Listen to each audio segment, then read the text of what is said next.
This video is if you choose to do the second STEM activity, the flag material experiment. So in this experiment, what you're gonna do is you're gonna test different materials. So you're gonna gather 2 or 3 materials that you think you would like to make a flag out of. Maybe some kind of fabric, you could do paper, you could do cardboard, whatever you want to. Okay, so after you pick your material, get a little piece of it. You don't need a very big piece. You don't have to take the whole thing. It can just be however big you want it. And you are going to do an experiment on that material. So think about where flags mostly are. They're mostly outside. A lot of times they're outside.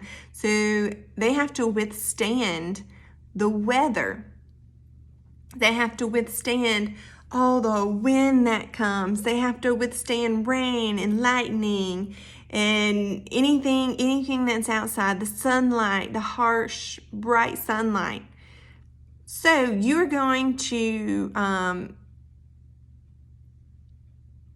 apply these different weathers, I guess you could say, to your material that you have.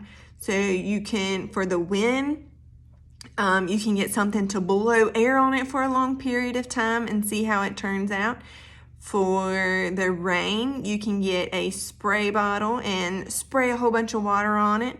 Or you could get the hose and turn it on low and spray it to see how they withstand the water.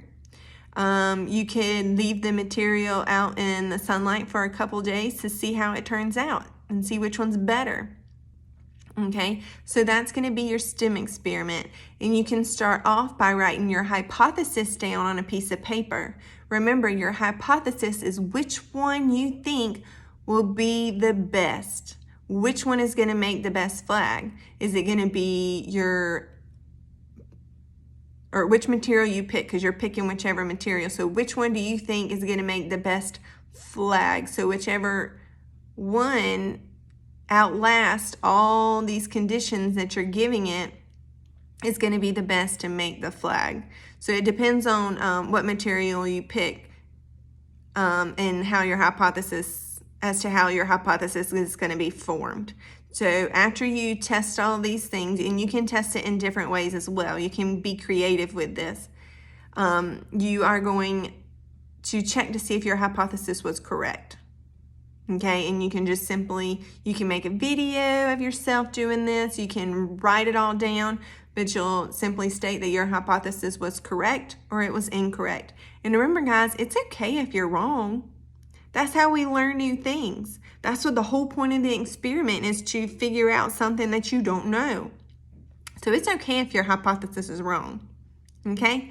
All right, and when you're done, don't forget to turn this assignment in.